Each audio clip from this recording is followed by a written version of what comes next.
أعوذ بالله من الشيطان الرجيم. بسم الله الرحمن الرحيم. والسماء ذات البروج واليوم الموعود وشاهد ومشهود. قتل أصحاب الأخدود النار ذات الوقود إذ هم عليها قعود وهم على ما يفعلون بالمؤمنين شهود. وما نقموا منهم إلا أن يؤمنوا بالله العزيز الحميد الذي له ملك السماوات والأرض والله على كل شيء شهيد. إن الذين فتنوا المؤمنين والمؤمنات ثم لم يتوبوا فلهم عذاب جهنم ولهم عذاب الحريق. إن الذين آمنوا وعملوا الصالحات لهم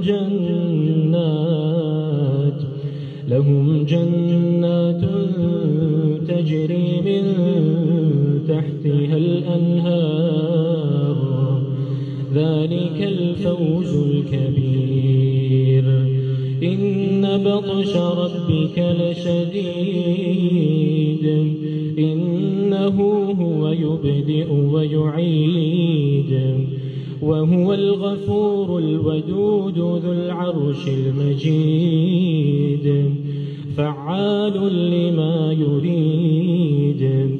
هل أتاك حديث الجنود فرعون وثمود بل الذين كفروا في تكذيب والله من ورائهم محيط. بل هو قرآن مجيد في لوح محفوظ.